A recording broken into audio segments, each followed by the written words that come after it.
कि आप master class के लेवल के स्टूडेंट्स हैं, आपको बेसिक फैसिलिटीज़ देना इनकी कोर रिस्पॉन्सिबिलिटी थी। तो वो स्ट्रेटजिक अलाइनमेंट यही है कि हमारे पास एसी नहीं है, फॉर एग्जांपल बैठने की जगह नहीं है, तो जब हमारी जगह वो चेंज होगी, बड़ा क्लासरूम मिलेगा, तो स्ट्रेटजिक अलाइनमेंट एक चीज़ हो गई ना। अगर ये रूम चेंज नहीं करते, क्या सर सोल्यूशन हम अपनी स्ट्रेटजी के अकॉर्डिंगली करते हैं ना। मैं आपको इसका हल बताता हूँ। अब अगर ये किसी ट्रस्ट के अंडर कोई होती है इदारा, ठीक है, और यहाँ पे कोई मतलब इतनी फैसिलिटीज़ मार्क ना की गई होती, फिर एक बेंच पे 4 भी बैठ जाते तो खैर थी। बिकॉज हम कहते हैं एक नॉन फंडेड या नॉन प्रॉफिट ऑर्गेनाइजेशन है, गेटिंग माय पॉइंट। और हम फीस ना बढ़ाते, क्यों? कि हम कहते हैं हमारी स्ट्रेटजी नहीं है प्रॉफिट कमाना। अब हम फीसेज भी बढ़ा रहे हैं, क्यों? क्योंकि हमने प्रॉफिट कमाना है ना, इदारा चलाना है। तो that called the strategy plan है। ऑन है जी, चलें कोई स्टार्ट करते हैं। ओपन कर लें जी आप अपने पास रजिस्टर, मैं आपको नाम नोट करवाता जाता हूँ, प्लस माइनस लिखते जाएंगे।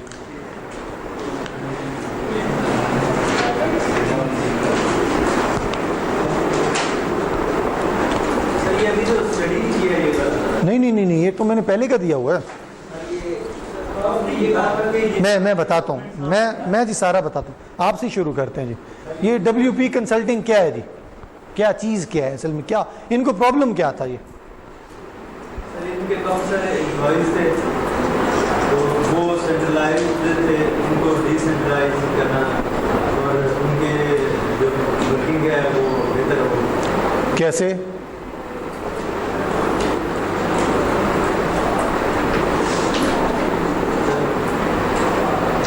जी आप बताएं।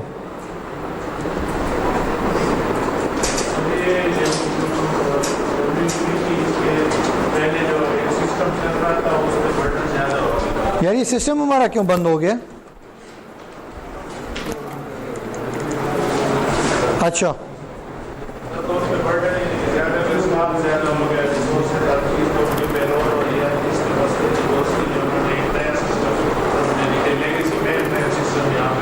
अच्छा, वो इंट्रोड्यूस कराया ताकि गवर्नर ने उसको कम किया।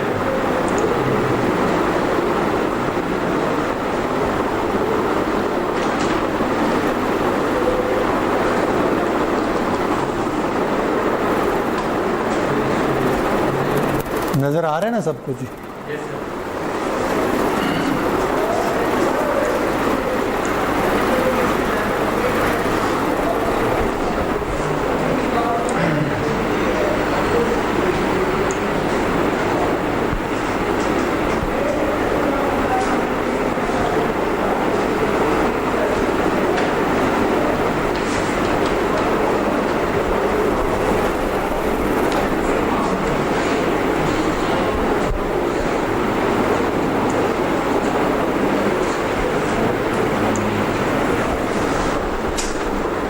प्रोजेक्ट डॉक्यूमेंट में हमारे पास जब भी हमने डॉक्यूमेंट स्टार्ट करना होता है, हम सबसे पहले एक एग्जेक्टिव समरी देते होते हैं। उस एग्जेक्टिव समरी के अंदर हम लोग डिफरेंट चीज़ें डिस्कस करते हैं। फॉर एग्जांपल उसने सबसे पहले आपके पास डॉक्यूमेंट में ऊपर जो आपको ग्रीन पार्ट नज़र आ रहा है, ग्रीन पार्ट का मतलब ये है कि वो आपको गाइड कर रहा है कि इस हेडिंग में ये चीज़ें होंगी, फाइन। फिर ब्लैक राइटिंग के अंदर वो एज इट इज़ आपको कोई एक केस स्टडी लेकर उसको फिल करके दिखा रहा है। तो एग्जेक्टिव समरी में वो ये बताते हैं, हम जल्दी से इसको पढ़ते जाते हैं, अपने क्वेश्चंस एक एक टर्म्स जो हैं वो डिस्कस कर लेते हैं, क्विज़ हम नेक्स्ट क्लास के लिए पेंडिंग कर लेते हैं, वो पूरे डॉक्यूमेंट का क्विज़ हो जाएगा, ठीक है। तो आप लोगों का एक बैकग्राउंड भी इसमें बिल्ड हो जाएगा। This business case outline how the web platform project will address the current business concern. Executive summary में उसने आपको, अब आपको आइडिया हो गया होगा, उसने कोई प्रॉब्लम नहीं बताया, कोई कुछ नहीं बताया, वो डायरेक्टली बता रहा है। वो कहता है जी ये बिजनेस केस एक्चुअली आपको बताता है कि WP जो है या वेब प्लेटफॉर्म जो प्रोजेक्ट है वो किस तरह करंट बिजनेस के प्रॉब्लम्स को या इश्यूज को हैंडल करेगा, प्रोजेक्ट को बेनिफिट्स देगा, and recommendation and the justification of the project. Recommendation भी देगा और प्लस जस्टिफिकेशन भी। जस्टिफिकेशन से मुराद ये हमने जस्टिफाई भी करना है कि WP प्रोजेक्ट जरूरी क्यों है हमारे लिए। कि हम ऐसे तो नहीं बैठे थे और हमने कहा जी इतना पैसा या इतना फंड्स इसके लिए आप फिक्स कर लें और ये प्रोजेक्ट एग्जीक्यूट कर लें। The business case also discuss the detailed project goals, performance measures, assumption, constraints and alternative options. एक एक टर्म्स को क्विकली देख लेते हैं. This business case also discuss, ये बिजनेस केस में हम डिस्कस कर रहे होंगे प्रोजेक्ट गोल्स. सबसे पहला तो इस प्रोजेक्ट का गोल होगा क्या, then performance measures. Performance measure से मुराद क्या है जी, कोई बताएगा? एक्सीलेंट. जब ये प्रोजेक्ट इंप्लीमेंट हो जाएगा तो परफॉर्मेंस, एचपीएल वाला केस याद है, उसका परफॉर्मेंस मेजर हमारे पास सबसे पहला ये है कि अब आपका कस्टमर पाकिस्तान के किसी कोने में सर चला जाए, उसका केस एंटरटेन हो जाएगा. That called the performance measure. तो वो कहेगा पहले नहीं हो रहा था. नहीं, पहले नहीं हो रहा था जी. पहले उसका एक रिकॉर्ड एक ब्रांच में था, अब वो ओवरऑल हर कहीं पे अवेलेबल है. अजम्पशंस, अजम्पशंस में क्या कर रहे होंगे, कोई आइडिया है सर? आप नहीं गलत. आप कोई आइडिया है इसमें? वो कह रहे हैं हम अजम्पशंस पे भी डिस्कस कर रहे होंगे.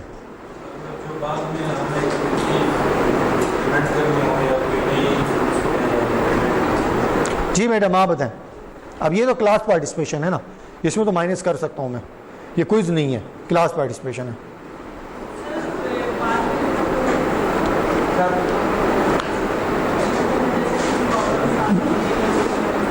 इसलिए कहा था पढ़ के आइएगा. नाम -1 कर रहे हैं. आपका नाम सर? आपका पहले भी माइनस हुआ है ना. अब ये देखें 2 नंबर और चलेगा जी. हाँ जी भाई, डिफॉल्ट सी बात है, जो इनको चीज़ नहीं आ रही मुझे लग रहा है वो आपको भी नहीं आती. अजम्पशंस, इसमें वर्ड अजम्पशंस का क्या मतलब आ रहा है? वैसे नहीं है. We will talk about the project management perspective. Drawbacks हम फेस करेंगे. तो अज्यूम कर लेते हैं कि ये चीज प्रोजेक्ट के अंदर हमें फेस होगी और ये हमें बिल्डिंग बनाने जा रहे हैं, हमारी अजम्पशन ये होगी कोविड नहीं है, मजदूर काम कर सकते हैं, फंड्स अवेलेबल है, मट्टी अवेलेबल है, ब्रिक्स अवेलेबल है, सारी चीजें अवेलेबल हैं और सब लोग एग्री करते हैं. ये हमने अज्यूम किया है, ये अजम्पशन. एग्जैक्टली हाँ. लंच उनका कहां से आएगा, फॉर एग्जांपल उनको डेली वेजेस पे जो पैसे दे रहे हैं वो, these all are the assumption. हर प्रोजेक्ट शुरू होने से पहले कुछ अजम्पशंस होती हैं, वो कह रहे हैं हम इसमें अजम्पशन भी मेंशन किया करेंगे. सॉरी 1v1 जी. के साथ हम इस प्रोजेक्ट के इम्पैक्ट को रिलेट कर सकते हैं कि इस प्रोजेक्ट के एंड पे हमें कॉस्ट इफेक्ट इतनी सेविंग आएगी, इतनी एम्प्लॉयमेंट जो है या इतनी टेक्नोलॉजी के एडवांसमेंट की वजह से हमें ये फायदे होंगे. हो सकता है, ये भी अज्यूम किया जा सकता है. जी जी वो भी वही यही वो भी इसका पार्ट हो सकता है. का हिस्सा नहीं है उस चीजें, वो चीजें अज्यूम, वो अज्यूम करेंगे जो प्रोजेक्ट का हिस्सा नहीं है, जिसके हमने प्लानिंग नहीं की. हाँ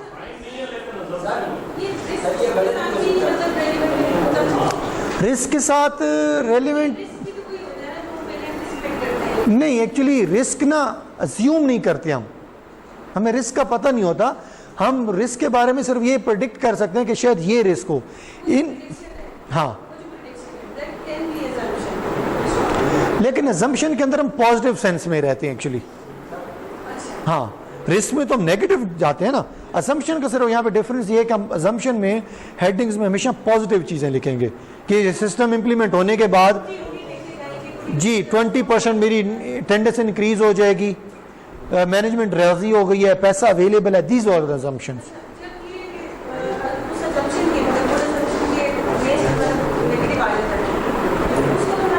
रिस्क में फिर ले जाएंगे हम वो रिस्क. सर अगर हम जस्टिफिकेशन ऑफ प्रोजेक्ट और अजम्पशन को इकट्ठा डिस्कस करें थोड़ा सा वो डेफिनेट. हाँ फेस होती है कि वो जस्टिफिकेशन हम किसी भी प्रोजेक्ट को अडॉप्ट करने के लिए हम जस्टिफाई करेंगे नहीं यार ये होगा ये नहीं होगा.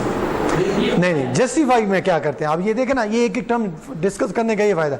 जस्टिफिकेशन में आप हमेशा ये लिखते हैं, मैंने आपको आइडिया दिया कि यार यहाँ पे एक रूम और होना चाहिए, मैं जस्टिफाई करूंगा कि उसकी इंपॉर्टेंस क्या है. मैं वो अजम्पशन तो नहीं है ना, मैं आपको जस्टिफाई करूं. जिस तरह कहते नहीं है कि यार आओ मिलके कारोबार करें, तो मैं आपको जस्टिफाई करूं कि कारोबार हमें फायदा देगा, मैं आपको राजी करूं एक किस्म का. That called the justification. हाँ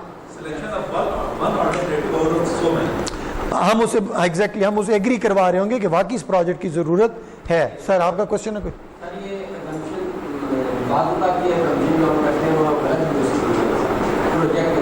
नहीं इसलिए तो कह रहे हैं अजम्पशन में जब हम सब कुछ मेंशन कर देंगे ना तो फिर वो गलती का चांस निकल जाएगा। फॉर एग्जांपल मैं एजम्पशन इसमें करता हूँ कि इस पूरा कमरा बनाने के मेरे पास फंड्स ऑलरेडी अवेलेबल हैं, तो जो मुझे अप्रूवल देने वाला पड़ेगा ना, वो कहेगा नहीं यार मैंने तो तुम्हें कहा था अभी हमारी बात चल रही है लोन लेने के लिए, अभी लोन तो अप्रूव ही नहीं हुआ, तो मैं कहूँगा फिर ये एजम्पशन निकाल दें हम। इसलिए अज्यूम जो चीज़ें फोगी हैं ना, जिसके बारे में इतना नहीं पता, और हम चाहते हैं कि किसी तरीके से अगले के माइंड में आ जाए कि मैंने अज्यूम किया हुआ है, तो वो इसका पार्ट होगा। एक अजम्पशन ये भी है, फॉर एग्जांपल ये कमरा मैं बना रहा हूँ और ये सारी जिंदगी एडवांस प्रोजेक्ट मैनेजमेंट वाले क्लास ही इसमें बैठेगी और कोई नहीं बैठेगा, दिस इज द अजम्पशन। तो ये पहले से हम क्लियर कर देंगे। अजम्पशन बढ़ती रहेंगे, हाँ।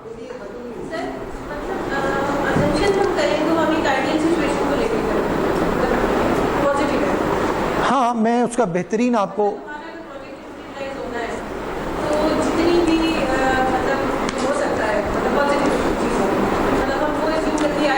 मैं आपको बताता हूँ जी। अजम्पशन में एक और हिंट भी आपको बता दूँ, अजम्पशन में तमाम वो चीज़ें आती हैं जो आप प्रोजेक्ट की किसी हेडिंग में कवर नहीं कर रहे होते। उसकी एक मिसाल देता हूँ आपको। ये आप प्रोजेक्ट मैनेजमेंट में कहीं ये आप नहीं लिखते कि ये जो प्रोजेक्ट करने जा रहे हैं लीगली अप्रूव है या नहीं है। No, this is the part of assumptions. अगर उसमें कोई ड्रग या कोई मेडिकल अथॉरिटी इन्वॉल्व है उस प्रोजेक्ट में, आप कोई मेडिसिन बनाने जा रहे हैं, again this is the assumption. आपने कहा जी मैंने सर्टिफिकेट ले लिया, आप कोई कंपनी के अंदर बिजनेस करने जा रहे हैं, again this is the assumption कि आपकी कंपनी एफबीआर से रजिस्टर्ड हो चुकी है, this is the assumption. Anyway, तो वो कह रहे जी अजम्पशन एंड अल्टरनेटिव ऑप्शंस। हमेशा प्रोजेक्ट में एक ऑप्शन आप डिस्कस नहीं करते।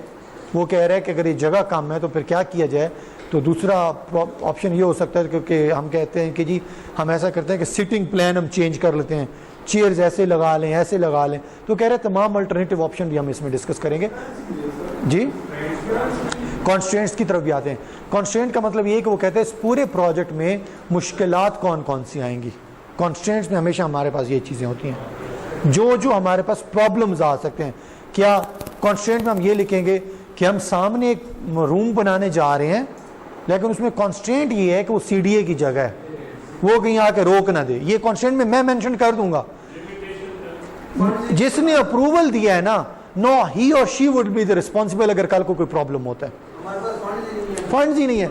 मैंने एक बिल्डिंग बना दी, कॉन्स्ट्रेंट में मैं लिखूंगा इस बिल्डिंग के लिए 50 kV का अलग ट्रांसफार्मर होना जरूरी है, दिस इज द कॉन्स्ट्रेंट। अब आपने बिल्डिंग बना दी, वो चालू ही नहीं हो रही क्योंकि उस पर मीटर तो लग नहीं सकता।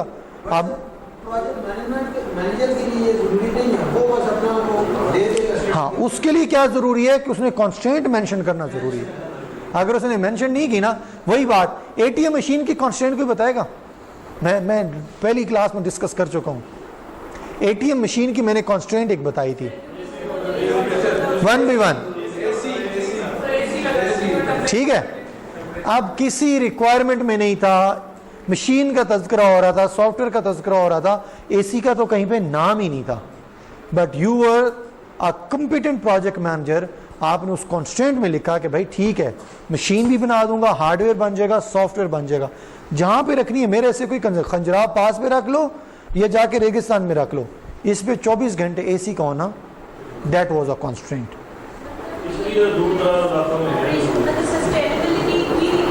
जी जी, कॉन्स्टेंट में हर ऑपरेशनल कॉन्स्टेंट, फाइनेंशियल, तमाम कॉन्स्टेंट।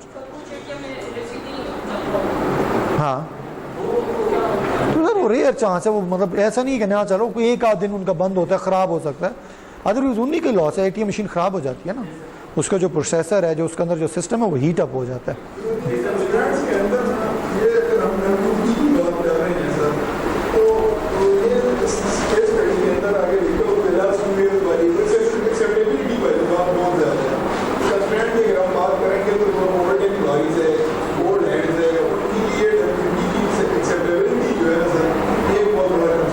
ऐसी है जी, मैं आपको रियल लाइफ एग्जांपल बताऊं।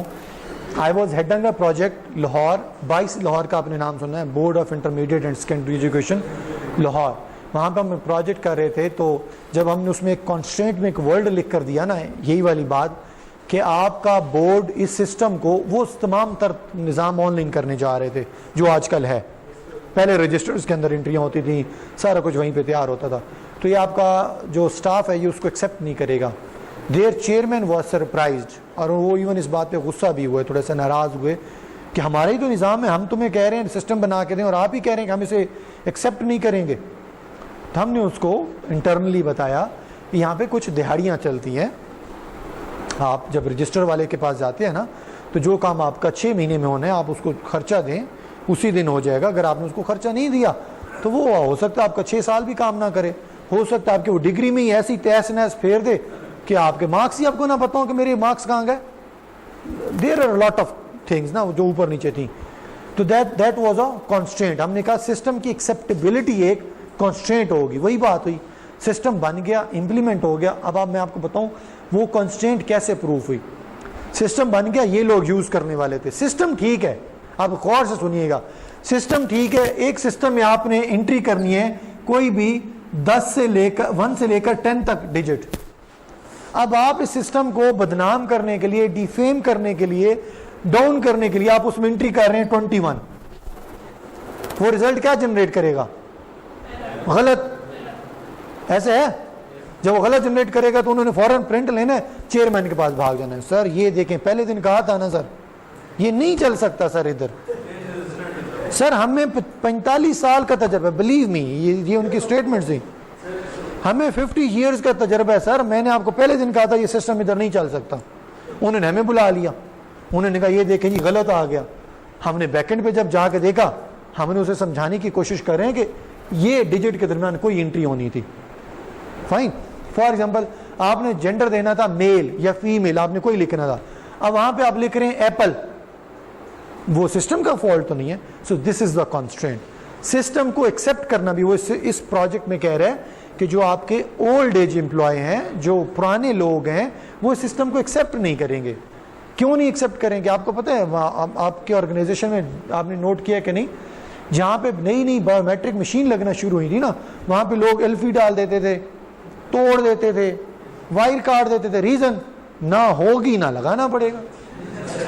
रजिस्टर में तो मुझे पता है भाई मेरा जानने वाला है, चाय का कप पिलाऊंगा, ये लिख दो, सुबह 7 बजे आया था। ठीक, अच्छा, एनीवे एग्जेक्टिव समरी में हम आपको आइडिया हो गया, हम इस तरह चीजें डिस्कस करते हैं। देन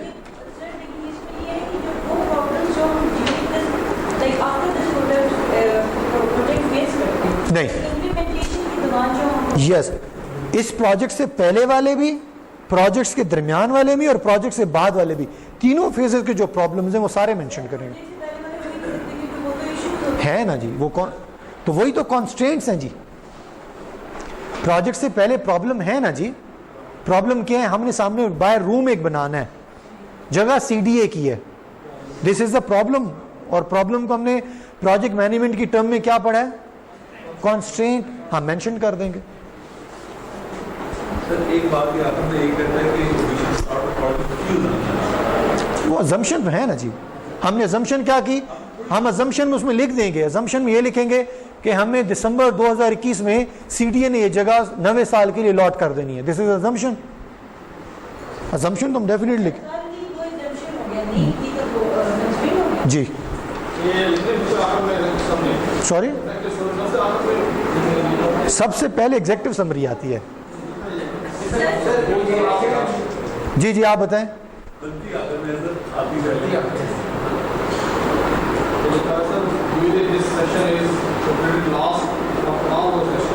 ठीक है, अब इसका मतलब ये है, वो कहता है बिजनेस केस का मतलब ये है कि वो कहता है जब आपका आइडिया बन गया, सुनते आइएगा, सबसे पहले क्या हुआ सर? आइडिया कंसीव हुआ, आइडिया पे आपने काम किया, उसकी फिजिबिलिटी देखी, लोगों से पूछा, डिपार्टमेंट से पूछा, फंड्स देखे। जब ये तमाम चीजें आपकी ओके की रिपोर्ट आई, उसके बाद क्या लिखा आपने? देखें, जिसने WP प्रोजेक्ट आपको बना के देना है कंपनी ने, आपने डायरेक्ट उसको सिलेक्ट कर लिया था। अजम्पशन हुई, प्रॉब्लम्स हुए, सारी चीजें आइडेंटिफाई हुई, 10 कंपनियां आई, 10 कंपनीज ने अपनी अपनी प्रेजेंटेशन दी, बिडिंग दी, सोल्यूशन बताए। तमाम सोल्यूशन में से आपको एक सोल्यूशन पसंद आया। उन तमाम चीजों को करने के बाद अब आपने क्या लिखा? तो जो आप कह रहे हैं ना लाइन, वो कह रहा है उन तमाम प्रोसेस के बाद आती है एग्जेक्टिव समरी, ऐसे नहीं आएगी। ठीक है, पता चले जी आइडिया फिजिबल नहीं है, ठीक है, कोई ऐसी चिप बना दें जो मैं ऐसे स्मेल करूं तो मेरा पेट भर जाए, भूख ही ना लगे, और मैं पूरा प्रोजेक्ट ये डॉक्यूमेंट लिखना शुरू कर दूं, अजम्पशन कॉन्स्टेंट सारा कुछ, पता चले वो फिजिबल ही नहीं है। तो वो कह रहा है बिजनेस केस के बाद, ठीक है। इश्यूज जल्दी से क्विकली आते हैं, रेडी हैं सब, अटेंटिव सुन रहे हैं, चलें। इश्यूज जी, because of an example expanding of the client base, Smith Consulting has moved to a decentralized business model over the last 2 years. वो कह रहा है कि पिछले 2 सालों से इनको कुछ प्रॉब्लम आ रहे थे स्मिथ कंसल्टिंग को, और ये अब अपने एम्प्लॉयज़ को डिसेंट्रलाइज करने जा रहे हैं। डिसेंट्रलाइज से मुराद ये है, अगर जो एम्प्लॉय यहाँ पे काम कर रहा था तो पहले उसका HBL की तरह रिकॉर्ड सिर्फ यहाँ पे था, मैं उसका ट्रांसफर यहाँ से डेरा इस्माइल खान नहीं कर सकता था क्योंकि उसका वहाँ पे रिकॉर्ड ही नहीं है, तो इसलिए उनको डिसेंट्रलाइज करना है। As we continue to support more client in a more location, अब हमने क्या सपोर्ट देनी है, हमारे क्लाइंट ज्यादा हो गए और लोकेशन भी ज्यादा हो गए, और हमने अपने क्लाइंट्स को सपोर्ट करना है। लास्ट से सर इससे आगे आप पढ़ें, लास्ट इससे आगे आप पढ़ें जहां पे मैं पढ़ रहा था। अब मुझे आवाज नहीं आ रही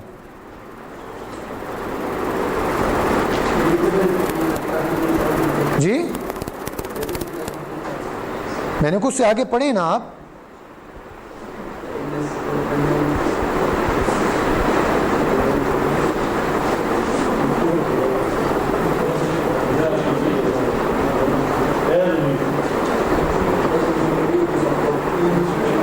तुम्हें ये पता है मैं पढ़ कहाँ रहा हूं, अटेंटिव होके बैठिएगा, शाबाश। The administration of our workforce has become the more difficult। जहरी सी बात है, उनके लिए बड़े प्रॉब्लम आ रहे थे क्योंकि क्लाइंट भी बढ़ गए हैं, लोकेशंस भी बढ़ गई हैं, और सिस्टम हमारे पास वही डाटा जो है हर जगह का, एक अपने ऑफिस का अपने ऑफिस तक पड़ा हुआ है। Until now, many of our internal requirements such as reporting, payroll activities and the resource management has been done via legacy mainframe system। वो कहते हैं किसी की सैलरी देनी है, किसी की रिपोर्टिंग बना के दिखानी है, फॉर एग्जाम्पल भाई साहब की रिपोर्टिंग देनी है, ये इस्लामाबाद काम कर रहे थे, लाहौर ट्रांसफर हो गया, इसकी रिपोर्टिंग करनी है, तो रिपोर्टिंग कहाँ से जा रही होगी, यहाँ से। सैलरी का रिकॉर्ड इसका कहाँ था, इस्लामाबाद में, जॉब कर रहा है लाहौर में, यहाँ से सैलरी इसकी मैं भिजवा रहा हूँ। तो कह रहे हैं लेगेसी सिस्टम से मुराद ये कि वही जो पुराने रजिस्टर में हमारी एंट्री चल रही थी ना, वही चल रही थी चीजें सब कुछ। As our workforce expand in the numbers and area, जहरी सी बात है हमारे एम्प्लॉयज के क्लाइंट्स के नंबर भी बढ़े और हमारा एरिया भी बढ़ा। These legacy mainframe system has become inadequate to effectively manage। inadequate का मतलब क्या होता है, नालायक हो गया था, मुनासिब नहीं था, ठीक है, फुलफिल नहीं कर रहा था हमारी रिक्वायरमेंट को। Many these administrative activities, this inadequacy is manifested in higher cost and increased employee turnover, which we have seen over the last 12 months। 12 साल से हम काम कर रहे थे, हमें प्रॉब्लम नहीं आए थे, अब हमने बिजनेस एक्सपेंड किया। कोई कंपनी की जल्दी से मिसाल है जिसने अभी तक अपना बिजनेस ही नहीं एक्सपेंड किया, शाबाश। आपकी सराउंडिंग में बहुत ज्यादा है, बड़े फेमस हैं। नोकियो तो बेचारी बंद ही हो गई ना, हाँ नहीं सर, TCS आपका पाकिस्तान में फैल चुका है, अब तो वो USA की डिलीवरी देते हैं आपको। UPS का पार्टनर है वो, UPS का यूनिवर्सल पार्सल सर्विस, दुनिया की सबसे बड़ी पार्सल सर्विस है, उसका पार्टनर है। खलीफा नान खताई सुना हुआ है, खलीफा नान खताई लाहौर वाली, नहीं एक्सपेंड हुआ ना। शिकारपुर का अचार आपने सुना है, नहीं हुआ ना। मुल्तान का सोन हलवा सुना है, नहीं एक्सपेंड हुआ ना जी। अच्छा खैर वो तो वैसे ही बंद हो गया ना।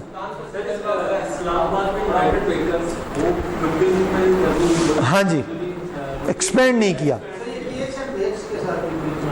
सर, वो भी अब बंद होता जा रहा है बेचारा, ऑलमोस्ट गया एक्सपेंड। तो यहाँ पे वो यही कह रहा है 12 महीनों से इसको इतना आइडेंटिफाई नहीं हुआ था, लेकिन इसका बिजनेस बहुत ज्यादा एक्सपेंड हो गया अब जी। सर बहुत सारे रीजन है, नहीं बहुत सारे रीजन है। आप इनोवेशन अडॉप्ट ही नहीं करते, आपने इनोवेशन अडॉप्ट नहीं किया, आपने क्लाइंट की फीडबैक ही नहीं ली। मैं लाहौर रहता था, मैं इस्लामाबाद आ गया हूँ, मेरे मुझसे आज तक खलीफा नान खताई वाले ने कांटेक्ट करके नहीं पूछा तुम्हें यहाँ पे नान खताई चाहिए। Getting my point. आपको पता है जो बड़ी कंपनीज हैं उनके पास आपकी बर्थडे का रिकॉर्ड भी होता है, वो आपको मैसेज करते हैं, आपको बर्थडे विश करते हैं, वो that called the customer retention.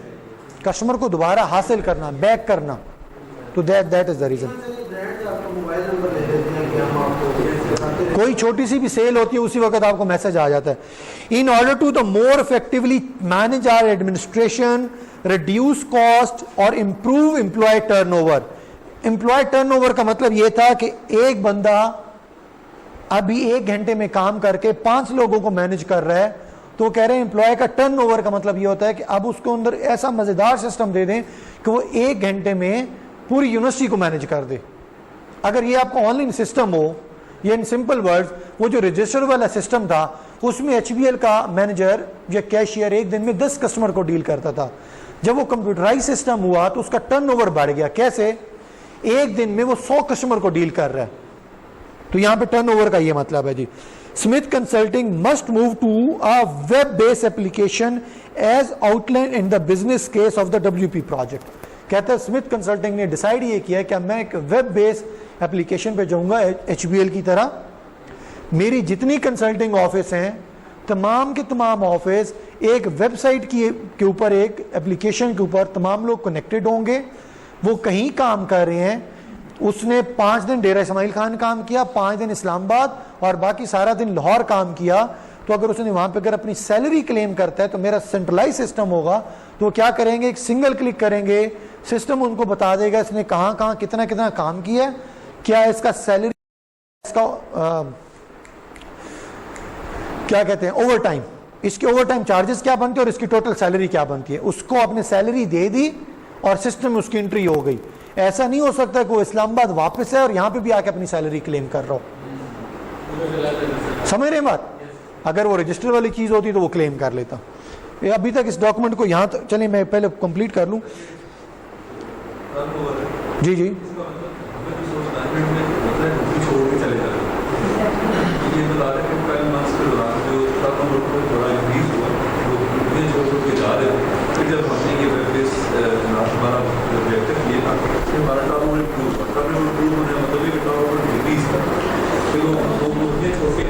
हाँ, एक वो भी हो सकता है और एक परफॉर्मेंस वाइज भी हो सकता है, दोनों डोमेन में हो सकता है।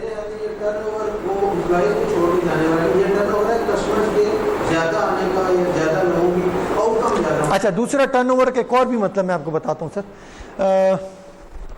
अभी आपके पास एक्सिम बैंक का नाम किसी ने सुना? जरी तरक्याती बैंक का किसी ने नाम सुना? आप वहां पे जॉब करना पसंद नहीं करेंगे। आपको HBL से ऑफर है, आपको सिल्क बैंक से ऑफर है, आपको MCB से ऑफर है, आप काम करना चाहेंगे। रीजन बिकॉज यू नो कि यार वहां पे जो निजाम मैंने देखा है, सिस्टम देखे बड़े स्ट्रांग है, ठीक है, इसलिए टर्नओवर की डिफरेंट डोमेन में वो एग्जांपल है। एक्चुअली बहुत बॉर्डर जो है एक टर्म है, इसके अंदर बहुत सारी चीजें आ सकती हैं। By doing so employees will assume a greater role in managing their administrative issues. जब ये सिस्टम लग जाएगा तो आपके एम्प्लॉयज को बहुत अच्छा फील होएगा, उसके पास एडमिनिस्ट्रेटिव इश्यूज की ज्यादा अथॉरिटी हो जाएगी। कैसे? कराची का एक बंदा आता है, कराची गुलशन इकबाल में उसका अकाउंट है, इस्लामाबाद में आता है, आपको चेक प्रेजेंट करता है और आपसे कैश लेने की रिक्वेस्ट करता है, तो आप अपने आप को बड़ा पावरफुल एज्यूम करेंगे, ये देखें मेरे पास इतनी ताकत है, कराची वाले इसके अकाउंट में से मैं पैसे निकाल के उसको इस्लामाबाद से दे रहा हूं, ठीक है, मैं जब चाहूं जिस एम्प्लॉय का पूरा रिकॉर्ड देख सकता हूं, ऑल दीज थिंग्स जी। अच्छा, हमने इसको नीचे किए नहीं है, चलो ठीक है। Administrative issues have access to the time sheet securely online, उसकी जो भी टाइम शीट है, उसने कितना काम किया, कहाँ कहाँ काम किया, and the company can manage its administration from one central to a common platform। इसका मतलब क्या है? Company can manage its operation from one central to a single platform। पहले क्या था, वो इस्लामाबाद में जॉब करता था, उसकी यहीं पे इंफॉर्मेशन मैनेज हो रही थी, लेकिन अब क्या हुआ, जहां मर्जी चला जाए, जिस ऑफिस में जिस क्लाइंट को सपोर्ट के लिए वो चला जाए, उसकी इंफॉर्मेशन हमारे पास अपडेटेड है। एंटिसिपेटेड आउटकम्स दूसरी हेडिंग्स है। ये हेडिंग्स तमाम हैं किस चीज की? अब हमने ये नहीं कहना है कि एग्जेक्टिव समरी सर बहुत छोटी सी होती है, एग्जेक्टिव समरी के पार्ट हैं हमारे पास। एंटिसिपेटेड आउटकम्स ये पढ़े जरा जी, फिर मैं आपसे क्वेश्चन करता हूं। 1.2 क्लास पार्टिसिपेशन के लिए जी।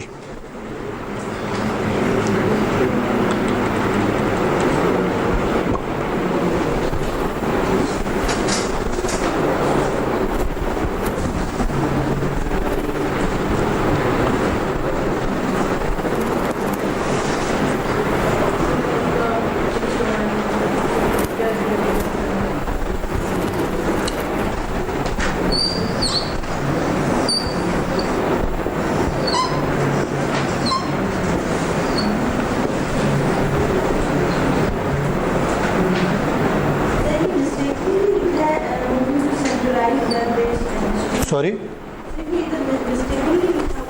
क्या? हालांकि ये डिसेंट्रलाइज को मूव किया था है ना? डिसेंट्रलाइज को तो मूव किया था, लेकिन अब इस सिस्टम के बनने के बाद तमाम लोग क्या हो गए हैं, एक सेंट्रलाइज्ड हो गए ना, एक सेंटर पे आ गए। अब उनका ग्रेविटी या उनका सेंटर एक सिंगल पॉइंट हो गया जी।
पढ़ लिया जी?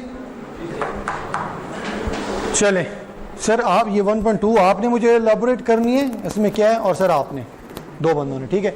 इससे पहले क्विकली जरा एक दो टर्म्स आपके सामने आ रही हैं, वो भी हम डिस्कस कर लेते हैं। ये सर्वर है, मैंने आपको कहा था सर्वर एक ऐसी सुपर मशीन होती है, ऐसा सुपर कंप्यूटर होता है, not super computer by the way, super computer एक और चीज़ होती है। एक सुपर मशीन होती है जिसके रिसोर्सेज बहुत ज़्यादा होते हैं, जिसके अंदर यू कैन अज्यूम के टेराबाइट्स के अंदर, पैराबाइट्स के अंदर हार्ड ड्राइव लगी होती हैं, और उनके प्रोसेसर बहुत बड़े बड़े होते हैं, बड़ी कैपेसिटी के होते हैं। रीज़न, उन्होंने 24 आवर्स ऑन रहना होता है, और ये बहुत महंगी मशीन होती है, ठीक है। अच्छा, होता क्या है जी कि सर्वर जब बहुत महंगा है, और मैंने एक छोटी सी अपनी वेबसाइट बनवाई को 15, 20, 25 हज़ार की, उसको एक ऐसी जगह पे रखनी है, एक ऐसे कंप्यूटर पे रखना है जो कंप्यूटर 24 घंटे ऑन रहे, ताकि आप अपने एरिया से कहीं से भी गूगल के थ्रू मेरी उस वेबसाइट के लिए रिक्वेस्ट करें तो वो मेरे लैपटॉप पे रिक्वेस्ट लैंड करेगी, ठीक है। वो रिक्वेस्ट लैंड करती है तो मैं उसके जो भी आपने मुझसे पेज कहा होता है, मैं अपने उस वेबसाइट का वो पेज आपको दिखाता हूँ। ये मेरे लिए पॉसिबल नहीं है, तो मैं क्या करता हूँ, अपने वेबसाइट को किसी ऐसे कंप्यूटर पे जाके रखवाना है मैंने, जो कि 24 घंटे कंप्यूटर वो ऑन रहे। एक बात क्लियर है? एक वेबसाइट के अंदर एक पेज होता है या ज़्यादा होते हैं? एक वेबसाइट में बहुत सारे पेजेस हैं। ये यूज़र है, ये हो सकता है ये कह रहा हो अब असीन का मुझे होम पेज दिखा दो, ये कह रहा है मुझे एडमिशन दिखा दो, वो कह रहा है मुझे कॉन्टैक्ट दिखा दो, डिफरेंट पेजेस की रिक्वेस्ट की जा रही है। तो सर्वर बहुत महंगा होता है, तो हम क्या करते हैं, मुख्तलिफ कंपनी से रब्ता करते हैं। बहुत सारी कंपनीज अपना पैसा इन्वेस्ट कर लेती हैं। आपको सबको एक एक हॉस्टल में कमरा चाहिए, आप क्या अपना रूम बना लेंगे यहाँ पे? ये देखेंगे कोई ऑलरेडी कंपनी है जो बहुत बड़ी बिल्डिंग उसके पास है, और रेंट आउट कर रही है पोर्शन, ये वहां से कमरा रेंट आउट कर लेती हैं। सेम इस तरह कंपनीज के पास बड़ा सर्वर है, तो मैं कहता हूं mywebsite.com, मैंने एक वेबसाइट बनाई है और मुझे इतनी स्पेस चाहिए। फॉर एग्जाम्पल मैं कहता हूं जी मुझे 10 GB की जगह चाहिए, क्लियर है पॉइंट? तो मुझे कहेगा 3 साल के लिए आपको ये मैंने जगह दे दी। मैं अपनी फाइलें उठाऊंगा और कहां अपलोड कर दूंगा? अपनी उस जगह पे, सर्वर में। फायदा मुझे क्या होगा? शाबाश। ये सर्वर हर टाइम ऑन रहेगा।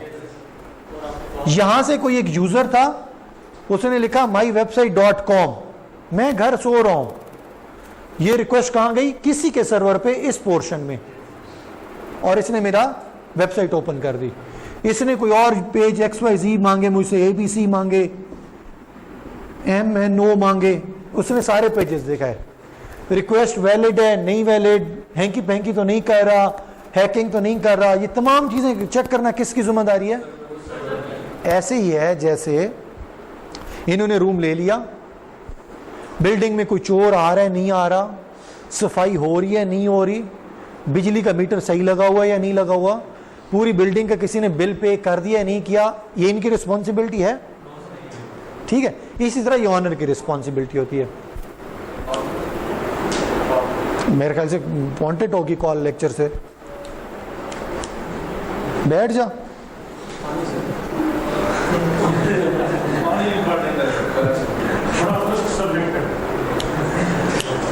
अच्छा ठीक है, ये थोड़ा सा एक आपको ये कॉन्सेप्ट देना था, बिकॉज बहुत सारे लोगों का शायद बैकग्राउंड नहीं होगा। सर्वर का पता चल गया ना सर, कि इस तरीके से यूजर एक्सेस कर रहा होता है। अभी इसमें आप पढ़ रहे हैं web base WP project. Keep in mind, आपके सॉफ्टवेयर टोटली दो तरह के होते हैं, कोई भी प्रोजेक्ट दो तरह के होते हैं, डेस्कटॉप बेस और वेब बेस। वेब बेस का मतलब ये होता है कोई भी एक ऐसा सॉफ्टवेयर जिसको आप किसी वेबसाइट के थ्रू एक्सेस करते हो, दैट कॉल्ड वेब बेस। जी हाँ, वेबसाइट के थ्रू www. अगर आपने HBL या वट एवर कुछ इस तरीके से अपना सिस्टम एक्सेस किया ना, यूजर की डिटेल एंटर करने के लिए, उसकी salary what ever, that would be called web base. दूसरा होता है डेस्कटॉप बेस। डेस्कटॉप बेस ये कि आपने देखा होगा, अच्छा ये भाई साहब बैंक मैनेजर हैं, ये शाम को घर गए, मैं इनके पास गया हूं, मैंने कहा ये मेरा दोस्त है, मैंने इसकी रूम से इसकी चेकबुक चोरी कर ली है। अब तुम अपने घर में ना इसका अकाउंट लॉगिन करके, मतलब अपने HBL का पहले लॉगिन करके इसके अकाउंट की डिटेल में जाके मुझे सिग्नेचर तो दिखाओ, ये कैसे सिग्नेचर करता है, ये दिखा देगा। ठीक है या नहीं? फाइनेंस वाले कौन कौन थे? ये दिखा देगा ना मुझे, क्यों नहीं दिखाएगा? हाँ मेरा दोस्त है, बेस्ट बडी दिखाएगा कि नहीं? तू दिखाएगा? ये प्रोग्राम जो है ना, ये डेस्कटॉप जो बैंक के अंदर होता है, उस बेस पे वो सॉफ्टवेयर बैंक के अंदर होता है जी? नहीं हो सकता। मैडम कौन सी अथॉरिटी? ये मेरा सक्का भाई है फॉर एग्जांपल, अब बोले फिर भी नहीं। We have to live in the realistic world. दिखा सकते, 1 मिनट लगाएगा, पिक्चर ले लेगा, लेकिन ये ऐसा नहीं कर सकता। रीजन देखें आप, रीजन भी उसके बैक, बिकॉज HBL का सिस्टम वेब बेस नहीं है कि जहां मर्जी चाहे एक्सेस कर लें। इनका सिस्टम डेस्कटॉप बेस है, इसका ब्रांच में होना जरूरी है। ब्रांच में जो कंप्यूटर पड़ा हुआ है उसमें डेस्कटॉप एक आइकन है, ये उस आइकन को डबल क्लिक करता है और फिर उसमें लॉगिन करते हैं और इंफॉर्मेशन एक्सेस करता है। अब डिफरेंस पता चल गया? ये डेस्कटॉप बेस्ड सिस्टम भी एक्सेस करेगा तो उसकी रिक्वेस्ट कहां जाती है? वेब बेस भी हो तो कहां जाती है? लेकिन मैंने आपको सिक्योरिटी दोनों की बता दी, ये कहीं से भी हो सकती है और ये जरूरी नहीं है। ये उन्होंने सिस्टम के एक IP एड्रेस, ये एक लंबी डिबेट हो जाएगी, IP एड्रेस और फलान, हर सिस्टम की एक बाउंड्री है। ठीक है, अब ये कंप्यूटर जब तक HBL में पड़ा हुआ है तो ये काम करेगा। HBL की प्रेमिसेस से बाहर ले जाएंगे, वहां पे आइकन पे डबल क्लिक करेंगे, नहीं चलेगा। ये भी एक अलग स्टोरी है कि क्यों नहीं चलेगा, वो हमारी चूंकि डोमेन में नहीं आता अभी। ठीक है, कौन बोल रहा है? हाँ, सबकी ऑथराइजेशन ये अलग अलग है, तो वो इस वजह से नहीं दिखाएगा आपको। ठीक है, और ना ही दिखा सकता है। एनीवे जी सर, हम डिस्कस कर रहे थे आउटकम्स को। क्या कहते हैं, क्या आउटकम्स आएंगी? आपको आवाज आ रही है? नहीं, ये इसी तरह वो भी कहेगा तुम्हारी तरफ आवाज नहीं आ रही, अभी तुम्हारी बारी है जी। सर नहीं, मैं लास्ट चांस दे रहा हूं, तुम्हें माइनस करवा दूंगा और -5 होंगे एब्सोल्यूट मार्क्स अगर मुझे आवाज ना आई तो। जी वो ठीक हो जाएगा, तुम देखो तो सही। 4-5 दफा माइनस हुए तो इंशाल्लाह या सब्जेक्ट दोबारा पढ़ लोगे या गला ठीक हो जाएगा। हरी अब नाम फजल मोहम्मद, देखिए जी इसको जरा वेलकम कहें जरा जी। सर ये बेसिकली इसमें कह रहे हैं कि इसके बाद जो आउटकम, आवाज आ रही है आपको? गुड, शाबाश। तो इसका ये बेनिफिट क्या दे रहा है प्रोजेक्ट और उसका एंड स्टेट क्या है? एक्सीलेंट। हमने पहले ही बताना है ये पूरा प्रोजेक्ट बनने के बाद इसकी आउटकम क्या आ रही होंगी। ठीक है जी जी। अजम्पशन नहीं यार, मैं आप लोग आप मिक्स कर रहे हैं। Exemption is a totally different thing. Sir इसका मैं आपको बताता हूं, इस सिस्टम का आउटकम ये होगा कि हम कहते हैं एक सेंट्रलाइज सिस्टम बन जाएगा। आपका एम्प्लॉय जहां मर्जी फिर रहे, आप सिंगल उसका नाम एंट्री करेंगे, CNIC नंबर इंटर करेंगे, आपको बता देगा इसकी सैलरी कितनी बनती है, इसकी छुट्टियां कितनी है, इसकी प्रमोशन होनी है नहीं होनी, इसको फायर करना क्या करना है, ये उसका आउटकम है। प्रोजेक्ट का कंप्लीट होना assumption में नहीं है। अगर प्रोजेक्ट कंप्लीट होगा सर अगर कंप्लीट ही नहीं होना तो ये हम डॉक्यूमेंट क्यों बना रहे हैं? नहीं, मैं दोबारा रिपीट कर सर। अजम्पशन में देखिए हमने क्या कहा, अजम्पशन में हमने ये कहा कि जो पूरा सिस्टम है ना, इस सिस्टम के लिए हमारे पास फंड्स आ चुके हैं, सीनियर मैनेजमेंट ने मुझे गो हेड दे दी है, मैंने सर्वर परचेज कर सकता हूँ, इसका सॉफ्टवेयर परचेज कर सकता हूँ, ये एक ऐसा सॉफ्टवेयर है जिसके लिए कोई लीगल लाइसेंस की ज़रूरत नहीं है। ये अजम्पशंस हैं। हाँ हरी अब जी क्विकली जरा, moving to the centralize web based administrative platform. आप कहेंगे ऊपर उसने डिसेंट्रलाइज कहा था, अब यहाँ सेंट्रलाइज क्यों कह रहा है? सेंट्रलाइज इसलिए कह रहा है, वो कह रहा है जब ये सिस्टम इंप्लीमेंट हो जाएगा तो आपके तमाम एम्प्लॉय एक, ये देखे ना सेंट्रलाइज का इसका मतलब ये है कि ये सर्कल है, ये आपका सिस्टम है। वो कह रहा है जो भी बंदा है वो किसको एक्सेस कर रहा है? एक सिस्टम को। Will enable Smith consulting to manage its employ payroll system. Payroll कौन सा होता है? सैलरी वगैरह। And administrative function in the seamless and the consolidated manner. Seamless का मतलब क्या होता है? ऐसा सिस्टम जो लीकेज ना करता हो, जिसमें कोई, हाँ एग्जैक्टली, जिसके अंदर कोई प्रॉब्लम ना हो, खराबी ना हो। This technology migration will reduce, this technology migration will, technology migration के भी टर्म सुन ले जरा क्विकली, आपके पास लाइफ में दोबारा भी आएगी। टेक्नोलॉजी माइग्रेशन का मतलब ये है, आप लोग पहले काम कर रहे थे एक्सेल में, 20-12 साल का तो डाटा है ना आपके पास, 12 साल इसको हो गए हैं, 12 साल का डाटा है। नया सिस्टम आएगा तो नया डाटा पुट करना शुरू कर देंगे ना, पुराने वाला डाटा हम एक्सेल में ही रहने देंगे। ऐसा ही है ना? शाबाश, ऐसे ही है ना? हाँ, कहाँ करेंगे? उसको उठाएंगे और that called the migration of technology.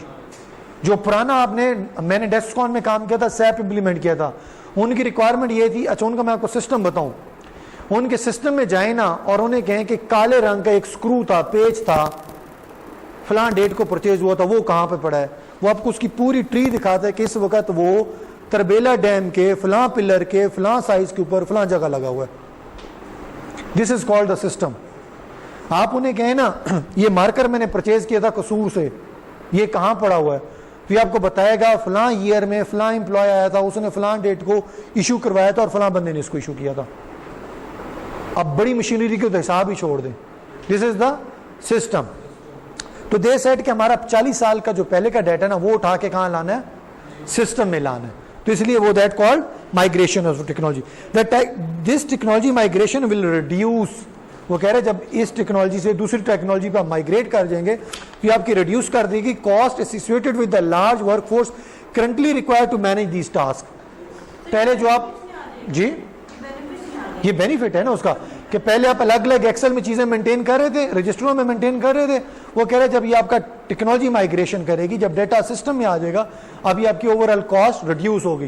पहले इस्लामाबाद के लिए डेटा एंट्री का बंदा अलग था, इस्लामाबाद का भी छोड़ें, त्रामणी के लिए अलग था, F10 के लिए अलग था, F5 के लिए अलग था। अब क्या हुआ? पूरे इस्लामाबाद के लिए एक बंदा आपने बिठा दिया। Task. Decentralized employee will have more autonomy to manage their payroll. Decentralized employees, ये मुझे लाइन बतानी है आपने, मैं फिर पढ़ रहा हूं। Decentralized employee will have more autonomy to manage their payroll elections. बस इतनी लाइन कौन बताएगा? सर आपसे अभी तक एक क्वेश्चन भी नहीं हुआ ना, ये आप बताएं मुझे, शाबाश। कुछ ना कुछ तो बताना है आपने, गलत बताते कुछ ना, आइडिया तो और होगा आपको। Hurry up hurry up hurry up. Time please मुझे बताते रहिएगा साथ साथ। आधा घंटा है, जल्दी जी। आपका नाम लिखिए जी। मुझे कोई इशू नहीं, आप लोग अपने मार्क्स माइनस करवा रहे हैं जी। मेरे पढ़ाने में अगर आपको कोई प्रॉब्लम है, शक है, मुझे बताएं प्लीज।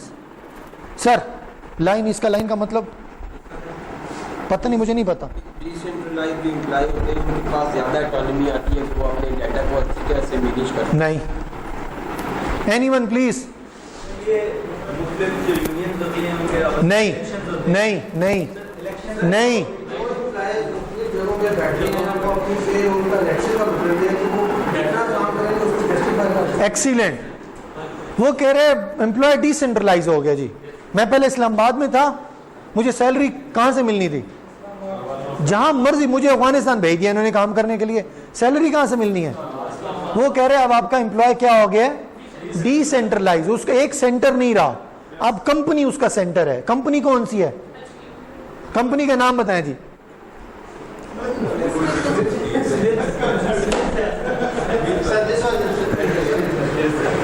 Attentive please.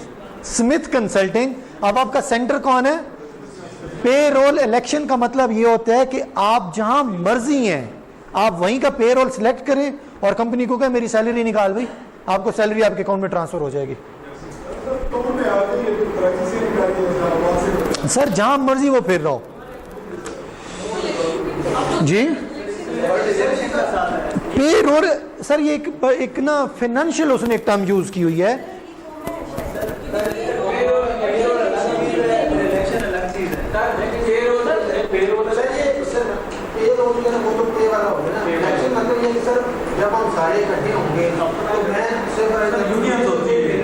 एनीवे सबको अपने अपने कॉन्सेप्ट को अकॉर्डिंग समझ लग गई ना, बस आप अज्यूम करें इसे जी। ट्रेनिंग्स, इसका मतलब ये है कि जो सिस्टम है अब आपका, उसकी ट्रेनिंग भी इसका पार्ट होगी। रिपोर्टिंग से मुराद ये कि मेरे अंडर 100 लोग हैं, 50 सिटीज में काम कर रहे हैं।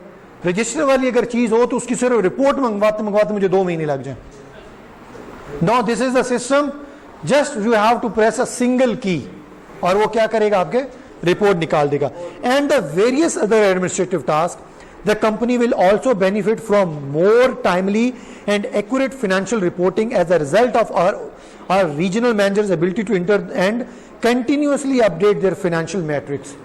वो कह रहे हैं अगर कंपनी ये चाहे ना, ये देखना कि आने वाले पूरे साल के लिए लोगों को सैलरी देने के लिए मेरे पास कितना पैसा होना चाहिए, एक सिंगल क्लिक पे देख सकती है और देखिए कि मेरे पास इतना फंड है क्या या नहीं है।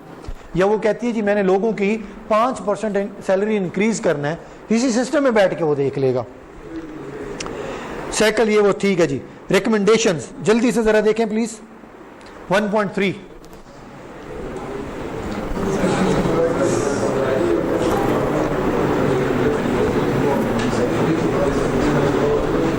ये मैं नहीं पढ़ाऊंगा, मैं आपसे पूछूंगा जी। 1.3 हरी आप। सर थक तो नहीं गए? थक तो नहीं गए? मैंने कहा क्यों, क्या समझ नहीं लग रही है? आज टफ है चीज़ें।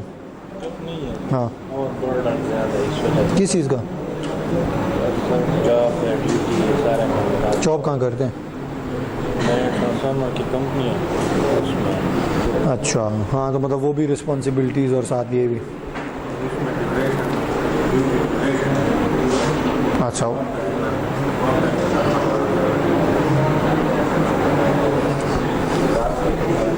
पढ़ना शुरू कर दें आप। समझ लग रही है चीज़ों की? ये समझ लग रही है, फिर भी मैं तो चलें अगली दफ़ा जब मैं आपसे क्वेश्चन करूंगा पॉजिटिव हो जाएंगे प्लस। सिर्फ माइनस वाली चीज़ तो नहीं होनी ना। देखें फॉर एग्जाम्पल मैंने आपसे 10 दफ़ा क्वेश्चन किया, 2 दफ़ा वो माइनस हुआ, 8 दफ़ा प्लस हुआ, तो फ़ायदा किसको है?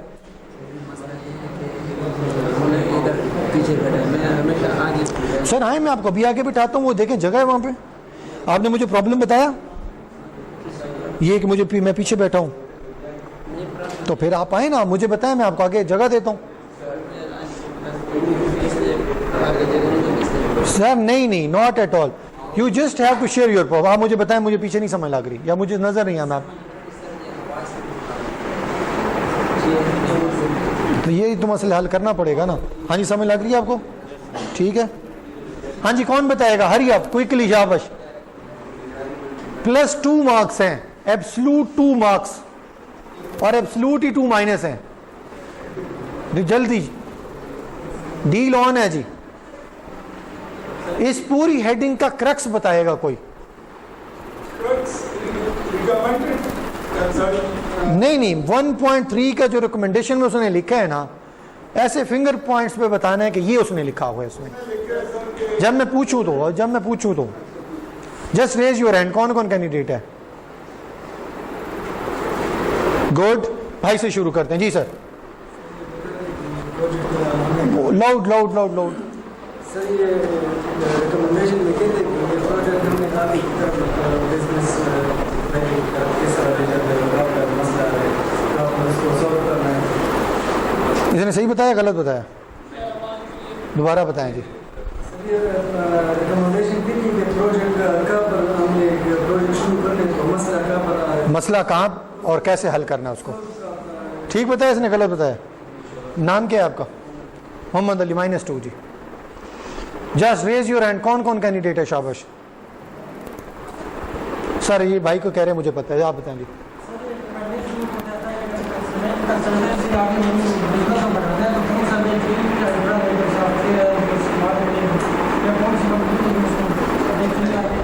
ये डॉक्यूमेंट मुझे अब हिफज हो चुका है। 9 बिजनेस केस हैं, 9 के 9। कोई हेडिंग अभी सुन ले मुझसे आप। हाँ जी, ठीक बताया गलत बताया सर? नाम आपका? अली उस्मान। और कौन बताएगा जी? यहाँ फीमेल सेक्शन में से? वो तो मैंने पूछना है, मैंने डिसाइड करना है कि मैंने किससे पूछना है। हाँ जी, कौन कौन? ये मुंह नीचे कर लेने का मतलब हर किस नहीं है कि आप मुझे नजर नहीं आ रहे। इधर से, इस रो में से जी। जब मैं पूछूंगा तो हरी आप क्विकली कौन बताएगा जी? जी सर, आप बताएं। सर इसके रिकमेंडेशन में बी पास, बट होगा क्या इसमें, हु करेगा कौन और हाउ होगा कैसे? तो बट में ये है कि जो है ये बताता है कि जो है project will address the business problem. उसके बाद जो है सर होगा कैसे? सर ये बताता है describe helping allow us to meet our corporate objectives of continuously improving efficiency. ये ऐसे होंगे और करेगा कौन? वो जो प्रोजेक्ट जस्ट इनिशिएट हो जाएगा। नाम? शफकत। सर रिकॉर्डिंग हो रही है, लोग ये ना समझे मैं सिर्फ मार्क्स डिडक्ट करता हूँ। +2 करें जी। 1.3 में कोई लाइन, बी कॉन्फिडेंट, शाय नहीं करना। One thing is that जो recommendation है सर, उसमें जो WP platform का उसको भी amended with all the things के efficiency to be और उसके साथ employee की improvement होगी। ऐसी one क्या है? उसमें recommendation दे दी कि जो web platform है it is recommended। हाँ जी, अच्छा, कोई बताया कि रिकमेंडेड प्रैक्टिकली रिकमेंडेशंस कब उन्होंने लिख दिया? आपका क्वेश्चन है? इसी का आंसर है सारी चीजें समराइज हो जाएगी, प्रोजेक्ट को मूव आगे कैसे करना। आप समझिए बात। उसका रीजन सर, क्योंकि ये डॉक्यूमेंट आपके डिफरेंट स्पॉन्सर्स के पास जाना है। अभी आपने उनके बारे में सोचा ही नहीं है सर। इसके ऊपर काफी पैसा खर्च होना है, आपने स्पॉन्सर्स ढूंढना है। स्पॉन्सर्स को अगर आपका डॉक्यूमेंट पढ़ के मजा ही ना आया, वो पैसा देगा आपको? $1 मिलियन उसने आप पे इन्वेस्ट करना है, क्योंकि उसका शेयर है आपके पास। तो इसलिए रिकमेंड, कोई ऐसी लाइन जो आपको ना समझ लगी हो, feel free to ask me please. कोई वर्ड है उसको उर्दू में मीनिंग्स चाहिए, कुछ भी चाहिए आपको। जस्टिफिकेशन, रिकमेंडेशन जब हम देते हैं ना, आप सुनिएगा प्लीज। रिकमेंडेशन से मुराद ये कि मैंने कहा जी मैं रिकमेंड करता हूं ये रूम बनना है, मैं रिकमेंड करता हूं तुम ये डिग्री छोड़ के MS कंप्यूटर साइंसेस कर लो, उसमें ये सब्जेक्ट रख लेना, ये मैं रिकमेंडेशन दे रहा हूं। जस्टिफिकेशन में हम जाते हैं कि जो रिकमेंड मैंने ऊपर किया है ना, वो मैंने किस बेसिस पे किया है, उसको आपने जस्टिफाई करना होता है। ठीक है, विद फैक्ट्स एंड फिगर्स। पढ़े जी 1.4।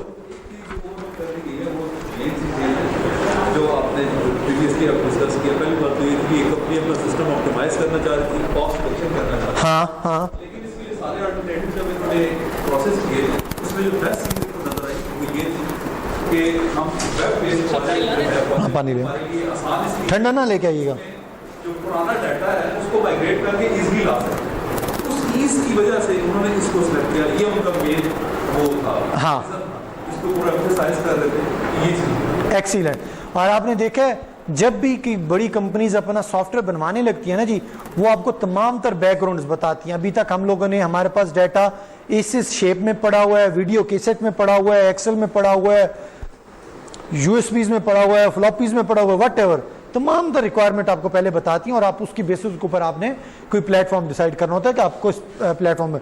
एनीवे जल्दी से जी, 4 जस्टिफिकेशन है total, there are the 4 justifications. वो आपको जस्टिफाई कर रहा है that why we are talking about the WP platform.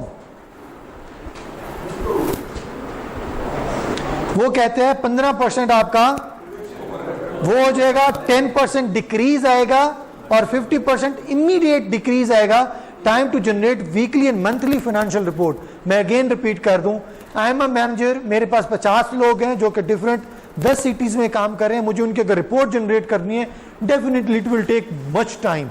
तो वो कह रहा है ये कि इसमें कितना % डिक्रीज आएगा, 50% टाइम का डिक्रीज आएगा फौरन, बाद में तो डेफिनेटली इसमें और इंप्रूवमेंट आएगी, और 20% इंक्रीज आ जाएगा, डिक्रीज आएगा जी time to take the resolve payroll issues.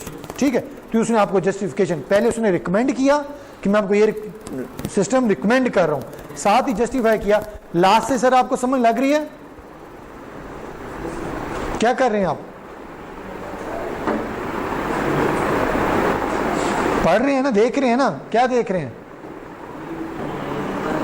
Mobile पे? शाबाश, टेंटिवली जरा, ठीक है। तो ये हमारे पास हमारे जस्टिफिकेशन उसके आगे जो उसने रिकमेंड किया। जल्दी से देखते हैं बिजनेस केस एनालिस्ट टीम। उसने बताया कि इस बिजनेस केस को एनालिस्ट कौन करेगा। ये तमाम तर बैकग्राउंड बनाने के बाद, मेंटली बैकग्राउंड बनाने के बाद, अब वो फाइनली 3.1 में कहां पे आया? Problem statement.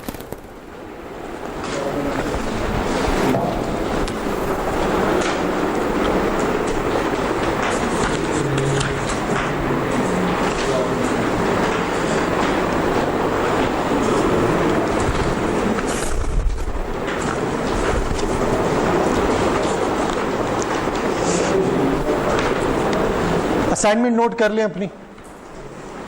जो रिकॉर्ड DL स्टूडेंट हैं उनके लिए डेफिनेटली रिकॉर्डिंग में है, मैं रिपीट कर देता हूं। आप इंडिविजुअल भी बना सकते हैं, बट मैं तो आप लोगों को रिकमेंड करूंगा maximum 3 member, not more than 3। Minimum 1 भी हो सकता है, मैक्सिमम 3 हो सकते हैं, 3 से ज्यादा नहीं हो सकते। ना ही प्लीज मुझे रिक्वेस्ट करिएगा, ना मैसेज करिएगा, ना ईमेल करिएगा सर 3 की बजाय 4 कर दें, 5 कर दें, फुप्पो का बेटा आया हुआ है वो भी साथ में मिला लूं, ऐसा नहीं होगा। 3 मीन्स 3, मैक्सिमम 3 कर सकते हैं। प्रॉब्लम स्टेटमेंट और ऑर्गेनाइजेशनल इंपैक्ट, ये डॉक्यूमेंट आप लोगों के पास है, आज आपका गूगल क्लासरूम पे अपलोड भी हो जाएगा। ठीक है, 3.2 तक 3.2 तक ये आपने डॉक्यूमेंट पढ़ना है, और कोई सा प्रोजेक्ट सोचना है आपने, कोई भी project, all up to you. वो प्रोजेक्ट सोचना है, वो प्रोजेक्ट को हैंड रिटन फॉर्मेट में आपने क्या करना है, ये सारी हेडिंग, एग्जीक्यूटिव समरी है, 1 हेडिंग है, उसको उसने डिवाइड किया है 1.1, 1.2, 1.3, 1.4। ठीक है, हेडिंग्स के नाम साथ मेंशन्ड है। आपने इन्हीं के नाम लिखकर, यहां पे WP प्रोजेक्ट था, आपने मैप करना है अपना प्रोजेक्ट। ठीक है, अब हमने अपना प्रोजेक्ट मैनेजमेंट का डॉक्यूमेंट बनाना इसी क्लास में स्टार्ट कर दिया है। मोस्टली क्या होता है, at the end of the semester दिया जाता है, बच्चे क्या करते हैं, नेट पे जाते हैं, जहरी सी बात है, सर 50 हेडिंग्स हैं, कौन लिखेगा 50 हेडिंग्स? कॉपी पेस्ट किया, डॉक्यूमेंट दे दिया। हमारा डॉक्यूमेंट साथ साथ चलेगा।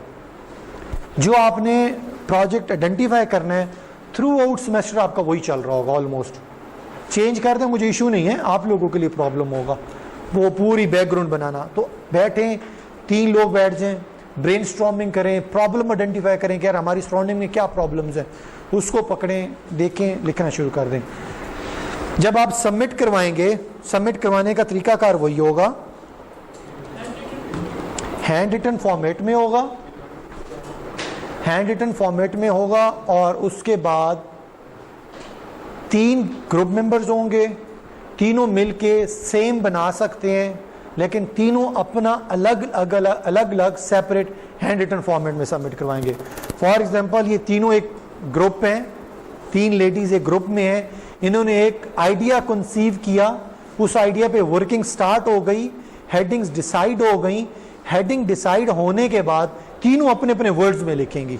आइडिया एक है, बट राइटिंग में हम सब अपनी अपनी अलग अलग वोकैबुलरी यूज करते हैं, हमारे अलग अलग वर्डिंग होती हैं, ठीक है। तो ये क्या करेंगे, टाइटल और इसका तरीकाकार सुन लें जी प्लीज। आपका एक कवर पेज होगा, उस कवर पेज के ऊपर आप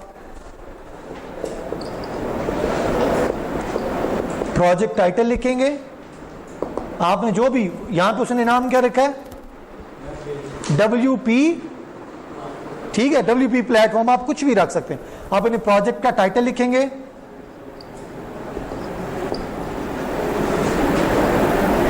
प्रोजेक्ट मैनेजर तीनों में से जो भी है आपने खुद डिसाइड कर लेना है, ये प्रोजेक्ट मैनेजर है,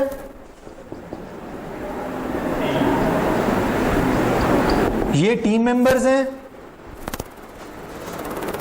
ठीक है जी। इंस्ट्रक्शन रिकॉर्डिंग हो रही है ना जी हमारी, बी केयरफुली, इंस्ट्रक्शन अगर आपने मिस कर दी तो आपके प्रोजेक्ट के मार्क्स स्किप हो जाएंगे। ये आपका कवर होगा, लिखना आप सब ने अपने अपने हैंड रिटन फॉर्मेट में है। होगा क्या, फॉर एग्जाम्पल ए और बी के नाम लिखे हुए हैं, जब मैं चेक करने लगूंगा तो मुझे पता चल जाएगा, सॉरी बी और सी, तो मुझे पता चल जाएगा आपका ए बी सी का तीनों का कॉन्सेप्ट सेम है, तो प्लेजरिज्म का इशू नहीं बनेगा। सबसे पहले ये डॉक्यूमेंट मैं गूगल प्लेजरिज्म को दूंगा, वो देखेगा इसमें प्लेजरिज्म तो नहीं है। 10% तक प्लेजरिज्म आपको एक्सेप्टेबल है। वो क्यों एक्सेप्टेबल है, पहले रीजन सुन ले। इस वजह से है सर, ये जो हम वोकैबुलरी के वर्ड यूज करते हैं ना, ये गूगल पे भी तो पढ़े, हमने खुद इजाद तो नहीं किए। तो गूगल कहता है कि यार ये वाला जो वर्ड इसने यूज किया है ना, प्रोजेक्ट मैनेजमेंट फॉर एग्जाम्पल, आप बार बार यूज करेंगे तो वो कहेगा मुझे लग रहा है इसने नेट से कॉपी किया है। तो 10 to चले 12% तक प्लेजरिज्म एक्सेप्टेबल होगा। एक सेकंड, वो सेम है, उसकी दूसरी वोकैबुलरी नहीं है सर, इसीलिए तो 12% कर दिया। प्लेजरिज्म का रूल सुन लें पहले। प्लेजरिज्म का रूल ये है कि आपने पूरी एक लाइन लिखी है, उसमें जो वर्ड्स हैं वो डेफिनेटली इंग्लिश डिक्शनरी के हैं। प्लेजरिज्म वो तब यूज करता है जब वो वर्ड उसी सीक्वेंस में किसी और लिंक पे अवेलेबल हो, दैट कॉल्ड प्लेजरिज्म। बस आपने ये काम नहीं करना, ठीक है। 2 इंस्ट्रक्शन हो गई। थर्ड इंस्ट्रक्शन, आपने जिसके साथ भी ग्रुप बनाना है सोच समझ के बनाइएगा। आपने जिसकी भी कुर्बानी देनी है सोच समझ के कुर्बानी दीजिएगा। उसका रीजन, हर क्लास के अंदर ए बी सी इन तीनों में से मैं किसी एक से वाइवा लिया करूंगा, जो उसके मार्क्स होंगे वही रेस्ट ऑफ 2 कुलीग्स के मार्क्स वही होंगे।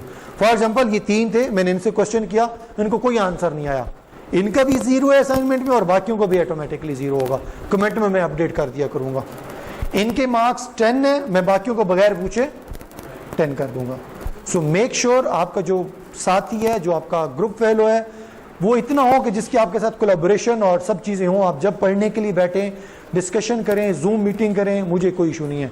अब क्वेश्चन आएगा व्हाट्सएप पे, मुझे क्यूरीज आना स्टार्ट हो जाएंगी, सर ये जो डीएल वाले स्टूडेंट है ये क्या करेंगे। तो डेफिनेटली डीएल वाले स्टूडेंट के लिए मैं एक अनाउंस करूंगा गूगल क्लासरूम के ऊपर एक जूम सेशन, ठीक है। उन जूम सेशन में मैं सीक्वेंस पे बताऊंगा कि फॉर एग्जांपल नुमान, अली और अकबर कोई डीएल के स्टूडेंट है, मैं उनको टाइम स्लॉट दूंगा कि आप तीनों ने इतने बजे ऑनलाइन होना है। उन तीनों से रेंडमली मैं क्वेश्चन पूछूंगा और इस तरह उनकी असाइनमेंट क्या हो जाएगी, एवेल्युएट हो जाएगी। Fine, it's all up to me. मैं आपका राइटिंग मटेरियल देकर आपको ग्रेड भी दे सकता हूं, मुझे शक होता है तो मैं आप सबका वाइवा भी ले सकता हूं, ठीक है। कोई क्वेश्चन है तो बताएं। मैं बता तो चुका हूं, मिनिमम 1 बंदा हो सकता है, मैक्सिमम 3 हो सकते हैं। सॉरी 3.2 हेडिंग्स तक करना है आपने, जी सर देखिए, आप मार्क्स के मामले में तो तीनों ग्रुप के एक बंदे पे डिपेंड करें, तो राइटिंग में भी तो ये करें ना कि आप एक ही टॉपिक पे तीनों अलग। आपको अपने कोलीग्स पे इतबार नहीं है ना, कोई पता नहीं बुरा उनके हो सकता है तैयारी ना हो, ऐसा है ना, आपका बहुत वैलिड कंसर्न है। आप उनको अपने ग्रुप में रखें ही ना, आप अकेला बना लें।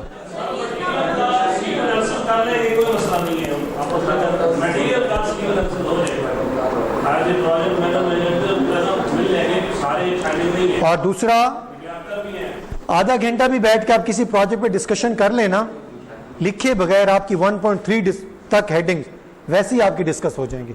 लेकिन अगर आप डिस्कस करें तो जी, हाँ जी, मैं रिपीट कर दूं, 3.2 तक ऑर्गेनाइजेशनल इम्पैक्ट तक, दैट्स ऑल। इससे आगे मैं खुद आपको पढ़ाऊंगा पहले और उसके बाद होमवर्क दिया करूंगा। जी प्लीज, क्वेश्चन है आपका जी। आपके साथ आउटलाइन डिस्कस कर सकते हैं। अब हमने नेक्स्ट क्लास में मिलने हैं, अब मैं कॉल पे तो मुश्किल हो जाएगा ना सर। कैसे, अभी मैं हूँ इधर, आपने कोई आइडिया कुछ भी डिस्कस करना है आपस में डिस्कस कर लें, मुझसे कर लें, कोई इशू नहीं है, मैं हाजिर हूँ। सर कंस्ट्रक्शन का है, रेलवे का है, हवाई जहाज बना दें, रोड बना दें, आईटी का सिस्टम बना दें, मुझे कोई इशू नहीं है।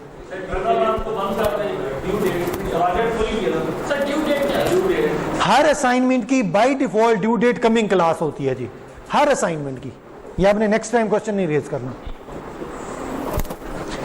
सर आप ना क्लास से ड्यू डेट है या टाइम है ना, वो क्लास पहले का रखिए असाइनमेंट में, बिकॉज 12 बजे तक से कोई बंदा फ्री हो तो उसको बैठ के नहीं। मैडम पूरा हफ्ते का टाइम होता है, लेकिन हम लोग तो असाइनमेंट पे करते हैं, हम लोग तो असाइनमेंट पे करते हैं। आप लोग एंड पे करते हैं, मेरे लिए क्या हुक्म है? सर उनका ये कहना है कि नेक्स्ट क्लास की स्टार्ट होने से पहले करते हैं। मैं ऐसे ही करता हूँ। फॉर एग्जांपल हमारी आज सैटरडे को क्लास है ना, तो मैं कोशिश, पहले मेरी कोशिश होती थी कि मैं फ्राइडे को, अच्छा ये भी सुन लें जी, फॉर एग्जांपल हमारी सैटरडे को क्लास होती है, पहले मेरा आइडिया यही होता था कि मैं फ्राइडे रात 12 बजे डेडलाइन उसकी कर देता था। अब मैं उसको संडे इसलिए लेके जाता हूँ, ये टेक्निकल पॉइंट समझिएगा। आपने एक असाइनमेंट की, आपको एक प्रॉब्लम आया, आपने क्वेश्चन नोट डाउन कर लिए, अब हम फ्राइडे से पहले तो मिल नहीं सकते, हमने मिलना है सैटरडे को। सैटरडे को आप आएंगे, मुझसे डिस्कस करेंगे, तो आपके पास सैटरडे पूरा दिन, पूरी रात, संडे पूरा दिन और पूरी रात टाइम होता है। आप वही मटेरियल जाके अपनी असाइनमेंट में कन्फिगर करेंगे और उसको अपलोड कर देंगे। इसलिए हम लोग संडे का मैंने अब रखा हुआ है। कोई क्वेश्चन जी? एक दो दफे और सख्ती हुई तो स्ट्रेंथ और कम हो जाएगी अपनी, बच्चे डीएल पे चले जाएंगे इंशाल्लाह। लेकिन खैर, if the DL student is assuming कि बस हम उधर बैठे असाइनमेंट देते जाएंगे और ग्रेड और सारा कुछ, believe me it's a huge difference जी। ऐसा नहीं होगा, आपका जो ग्रेड है वो परफॉर्मेंस बेस होगा जी। ठीक है, थैंक यू।